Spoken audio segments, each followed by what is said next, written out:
बिस्मिल्लाहिर्रहमानिर्रहीम। अस्सलामुअलैकुम अज़ीज़ तलबा।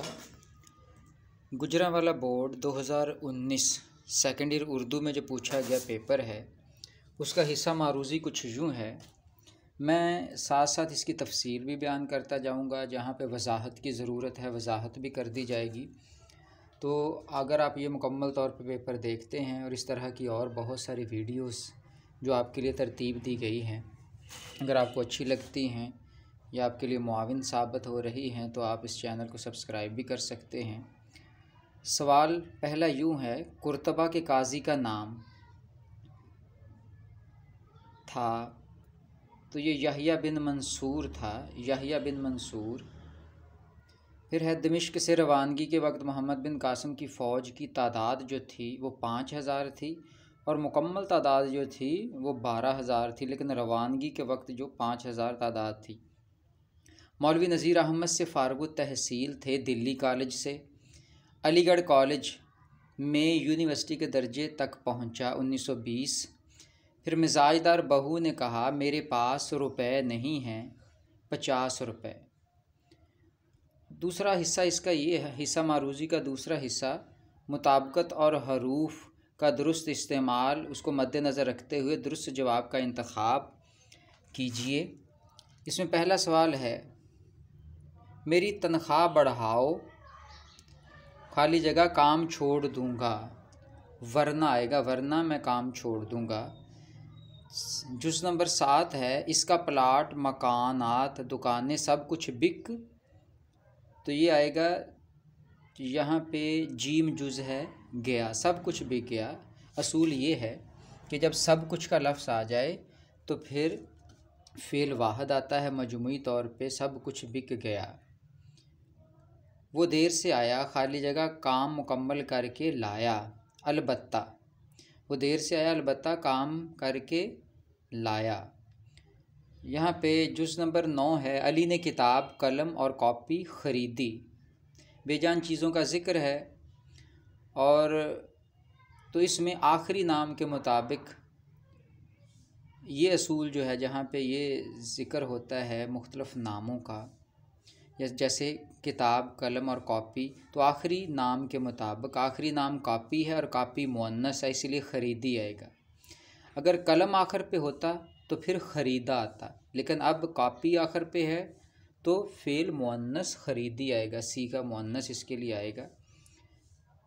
10 नंबर पर है, घर माँ की सल्तनत, खाली जगह, अलिफ जुज़ दुरुस्त है, होता है, घर माँ की सल्तनत होता है। अब इशारा घर की तरफ है, सल्तनत की तरफ नहीं है, इसलिए घर मुज़क्कर है तो घर माँ की सल्तनत होता है। तीसरा हिस्सा मारूज़ी का, रमूज़े औकाफ़ को मलहूज़े खातर रखते हुए दुरुस्त जवाबात का इंतखाब है। यहाँ पे सबसे पहला जुज़ नंबर 11 जो है, सबसे मुख्तसर ठहराव की अलामत अलिफ जुज़ है सकता, क्योंकि कम अज़ कम ठहराव के लिए हम सकता की अलामत इस्तेमाल करते हैं। फिर जुज़ नंबर 12 है, ये अलामत किस चीज़ की है, कॉलन एंड डैश है, अंग्रेज़ी में से कहते तो इसे ये तफसीलिया की अलामत है, बेजुज़ दुरुस्त होगा। 13वां है, फ़ुजाइया की अलामत, खाली जगह है तो यहाँ पे बेजुज़ आएगा। फ़ुजाइया खुशी गमी जैसे जज्बात के इजहार के लिए हम ये अलामत इस्तेमाल करते हैं। वाह, खाली जगह, कितना सुहाना मौसम है, तो इसका दुरुस्त ऑप्शन अलिफ जुज़ ही है। अलामत आएगी इस्तेजाबिया की, हैरानी की, लेकिन अलामत वही इस्तेमाल होगी जो हम नदाइया के लिए भी इस्तेमाल करते हैं, फ़ुजाइया के लिए भी इस्तेमाल करते हैं और इस्तेजाबिया के लिए भी। निदाइया जब हम किसी को आवाज़ दें, फ़ुजाइया होता है खुशी गमी के लिए, और इस्तेजाबिया होता है जैसे वाह कितना सुहाना मौसम है, हैरानी के लिए हम इस्तेमाल करते हैं। जुज़ नंबर 15 है, तुम कहाँ जा रहे हो, जुमले के आखिर में खाली जगह की अलामत आएगी, तो यहाँ पे जुज़ नंबर जीम जो है वो दुरुस्त होगा, क्योंकि ये सवालिया है, सवाल पूछा गया है। अमदादी फ़ेल वाला हिस्सा जो है ये बहुत ज़्यादा अहम है, वो इसलिए कि बहुत सारे तालिब इल्म इसे समझने की कोशिश या तो करते नहीं हैं या उनकी समझ में ये सवाल आता नहीं है। अगर आप गौर करें तो मैं कुछ समझाने की कोशिश करता हूँ आपको। अमदादी फ़ेल से मुराद ऐसा फ़ेल है जो जुमले के आखिर पर आएगा और इससे पहले असल फ़ेल आएगा। जैसे, और इसकी कोई भी हालत आ सकती है, जैसे उठना से उठो, उठी, उठें, उठा, आखिर पे आएगा और इससे पहले एक फ़ेल आए। इसका देखें, उठना से दुरुस्त मैं चारों जुमले पढ़ता हूँ। अमजद देर से उठा, बेजुज़ उसका चेहरा खिल उठा, जीम आप कब उठेंगे, और दाल जुज़ है देर से उठना बुरी बात है। तो यहाँ पे बेजुज़ दुरुस्त है, उसका चेहरा खिल उठा। उठना से उठा जो अमदादी फ़ेल आखिर पे आ गया और उससे पहले लफ्ज़ खिल आ गया। खिल को अगर असल हालत में लेके आएँ तो ये मस्दर बन जाएगा खिलना, नून अलिफ ना, यानी ये फ़ेल है, इसमें काम है, हरकत है, इसलिए दुरुस्त है। जबकि ये बाकी तीनों जुमलों में ये खसूसियत मौजूद नहीं है। पहला देखिए, अमजद देर से उठा, उठा तो आ गया लेकिन इससे पहले हर्फ आ गया से। इसी तरह जीम जुज़ आप कब उठेंगे, तो यहाँ पे भी देखें, उठें तो आ गया लेकिन इससे पहले लफ्ज़ कब आया है जो कि फ़ेल नहीं है। दाल देर से उठना बुरी बात है, यहाँ पे देखें उठना तो आ गया लेकिन इससे पहले से आ गया। तीनों जुमलों में यानी अलिफ जुज़ में, जीम जुज़ में, दाल जुज़ में असल फ़ेल मौजूद नहीं, ये असल फ़ेल बेजुज़ में मौजूद है। अब होना है अमदादी फ़ेल, तुम्हें क्या हुआ है, पत्ते बिखरे हुए हैं, काश आज बारिश हो, ये वाक़या कब हुआ। अब बेजुज़ दुरुस्त है, पत्ते बिखरे हुए हैं। अब यहाँ पे देखें, होना तो आ गया, इससे पहले फ़ेल आ गया बिखरा, बिखरे, और इससे बिखरना असल फ़ेल है। फिर 15वां जुज़ है, जुज़ नंबर 18, रहना। दिन भर शोर रहा, तुम कहाँ रहते हो, असूलों पर कायम रहो, वो आराम से रह रहा है। अब यहाँ पे देखें, आखिरी जो दाल जुज़ है वो आराम से रह रहा है। अब रहना से रहा आ गया और इससे पहले रह आ गया, रह से रहना, यस असल फ़ेल इस्तेमाल हो गया और अमदादी फ़ेल रहा इस्तेमाल हो गया। 19वां है, लफ्ज़ पाना से है, वो वक्त पर ना पहुँच पाया, सोचो क्या खोया क्या पाया, मेहनत का फल पाओ, अच्छे लोग इज़्ज़त पाते हैं। तो दुरुस्त अलिफ जुज़ है वो वक्त पर ना पहुँच पाया। अब पाया और पहुँचना, ये असल फ़ेल आ गया पहुँच, और अमदादी फ़ेल इसके बाद आ गया। तो इस तरह अलिफ जुज़ दुरुस्त है। अब ये है 20वां अमदादी लफ्ज़ जो है वो देना, अमदादी फ़ेल। अलिफ जुज़ उधार मत दो, ज़कात दिया करो, जीम जुज़ मुझे किताब दे दो, दाल खेतों को पानी देना है। अब यहाँ पे जीम जुज़ दुरुस्त है क्योंकि मुझे किताब दे दो। अब देना से दो और इससे पहले दे लफ्ज़ आ गया है, दे से देना, तो ये असल फ़ेल इस्तेमाल हो गया है। इस तरह अज़ीज़ तलबा, ये हिस्सा मारूज़ी हमारा मुकम्मल हो गया है और इसके बाद हिस्सा मौज़ूई है, जिसे हिस्सा इंशाई भी कहते हैं।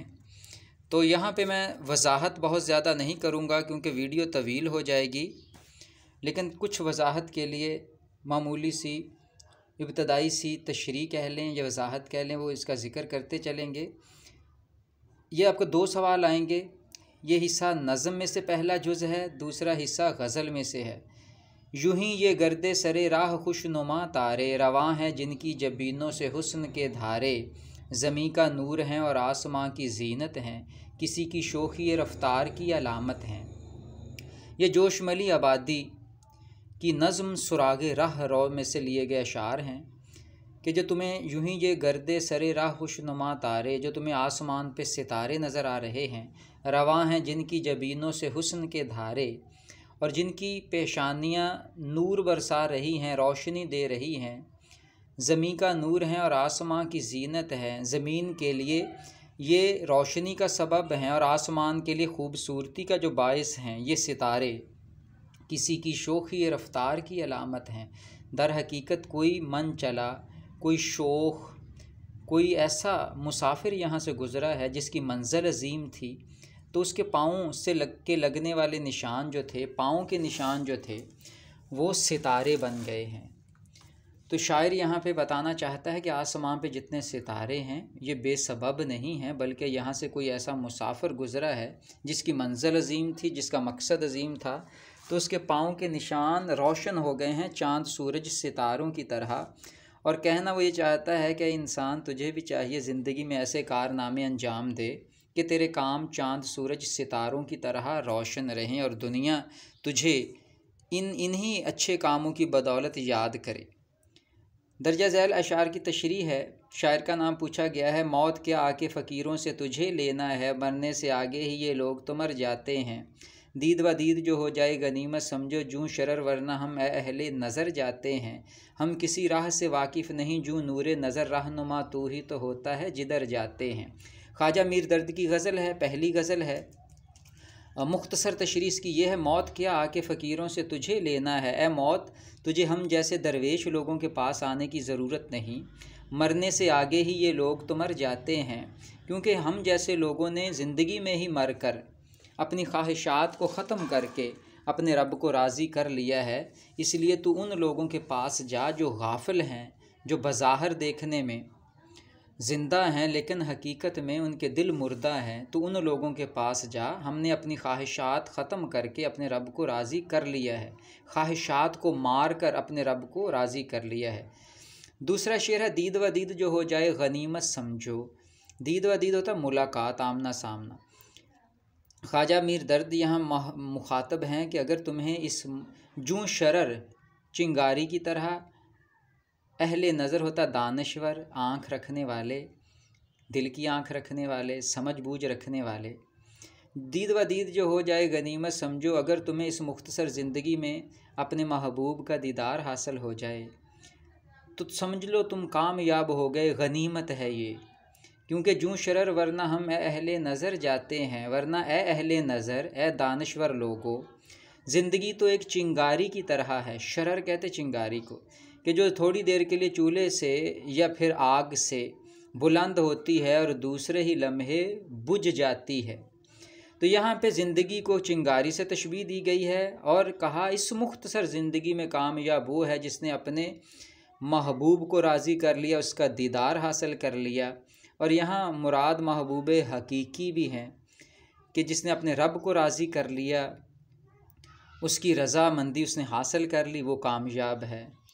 और इश्क़ मजाजी के हवाले से भी ये शेर की तशरीह की जा सकती, लेकिन इश्क़ हकीकी यानी अल्लाह ताला की ज़ात, क्योंकि ख्वाजा मीर दर्द सूफ़ी शायर हैं, इस तनाजुर में अल्लाह ताला की ज़ात से मुखातब है कि दीद व दीद वसी मानों में है। यहाँ मुलाकात का लफ्ज़ इस्तेमाल हुआ है, लेकिन अल्लाह ताला की रज़ामंदी भी यहाँ पे मौजूद है इस शेर में।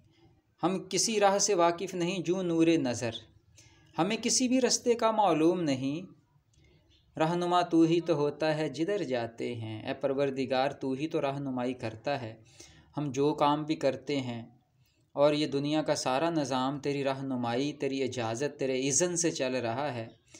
ए आँख रखने वालों, जिस तरह आँखों का नूर है, उससे काम लेते हुए इंसान आगे बढ़ता है, बिल्कुल इसी तरह अल्लाह ताला के इज़्न से ये दुनिया का कारखाना चल रहा है, अल्लाह ताला की तौफ़ीक से ये दुनिया का कारखाना चल रहा है। अगर वो रहनुमाई ना करे, अगर वो तौफ़ीक ना दे तो दुनिया का निज़ाम रुक जाए। तो यहाँ पे इंसान मजबूर महज़ भी है और अल्लाह ताला तौफ़ीक देता है, अल्लाह ताला मुख्तार है, तो फिर ये दुनिया का निज़ाम चलता है और इंसान के मामलात ज़िंदगी चलते हैं। ख्वाजा मीर दर्द की ये गज़ल थी जिसकी थोड़ी सी वजाहत की गई है। फिर पैराग्राफ हैं। बड़े बड़े जलसों में जब मामला बिगड़ने लगता, तो ये पैराग्राफ नवाब मोहसिनुल मुल्क से लिया गया है, जिसे मौलवी अब्दुल हक ने लिखा है, और इसकी सिनफ जो है वो खाका निगारी है। आप इसे पढ़ लीजिएगा, क्योंकि अगर हम इस पर ज़्यादा बात करेंगे तो बात तवील हो जाएगी। दूसरा पैराग्राफ है। प्रोवोस्ट के दफ्तर में हम सब में सबसे अहम ओहदे पर होने के सबब उनका साबका असातिज़ा बैरा बावर्ची नाई, ये आखिरी जो सबक है अयूब अवासी, उसमें से ये लिया गया पैराग्राफ है। फिर यहाँ पे नंबर 4 पे ख़ुलासा पूछा गया है। 2 ख़ुलासे आएंगे आपको। एक नवाब मोहसिनुल मुल्क है, जिसे मौलवी अब्दुल हक ने लिखा है। कुर्तबा का काजी है, जिसे सैयद इम्तियाज़ अली ताज ने लिखा है। फिर नज़्म है, एहसान दानिश की नज़्म है तग़य्युर, जिसमें तब्दीली का ज़िक्र है कि हर कायनात की हर चीज़ तब्दील हो रही है, रात दिन और मौसमों की तब्दीली इंसान को पैगाम दे रही है कि उसे भी अपनी तबीयत और अपनी नामुनासिब आदत को छोड़कर अच्छी आदत अपना लेनी चाहिए। ये ख़ुलासा तकरीबन आप 8 से 12 सतूर में लिखते हैं और याद रखिए, कोशिश कीजिए कि सारा ख़ुलासा जो नज़म के अशार हैं उसी से मुतल्लक़ हो। अपनी तरफ से इसकी बहुत ज़्यादा इसकी वजाहत नहीं करनी आपने, ये वजाहत वाला सवाल नहीं होता, उसी से मुतल्लक़ बात करेंगे आप। सवाल नंबर 6 है, दर्जा झैल उन्वानात में से किसी एक उन्वान पर मज़मून तहरीर करना है। पहला उन्वान है मुआशरती बुराइयाँ और उनका सद्देबाब, दूसरा है कौमों की तरक्की का राज, और तीसरा है गदागरी एक लानत है। इनमें से आप कोई एक मज़मून जो बेहतर तरीके से आपने याद किया है, जिसकी कोटेशन है, जिसके हवाले भी आपको आते हैं, उसका इंतखाब करेंगे। अब यहाँ पे क्योंकि इस वीडियो की तवालत को पेश नज़र रखते हुए इसकी वजाहत नहीं की गई, ये अलग जो वीडियो है उसमें मज़ामीन पे बात करेंगे। सवाल नंबर 7 है, वालिदे मोहतरमा को ख़त लिखकर अपने इम्तहानात की तैयारी से आगाह कीजिए। तो ये लफ्ज़ है वालिदा मोहतरमा, तो फिर अगर वालिद के नाम हो तो वालिद गिरामी आ जाएगा। तो ख़त आपको पता है ये 10 नंबरों पे मुश्तमिल है, बहुत अहम सवाल है, इस पे भी अलग से बात करेंगे। आपसे गुजारिश है, उम्मीद है कि ये कुछ जो मारूज़ी सवालात की सूरत में और इंशाई हिस्सा जो है उसकी सूरत में कुछ बातें जो आपके गोश गुजार की हैं आपकी तैयारी के लिए मुआविन साबित होंगी। वीडियो अच्छी लगी है या फिर अपनी राय का इजहार कमेंट्स में ज़रूर कीजिएगा। समाअत के लिए शुक्रिया, वस्सलाम।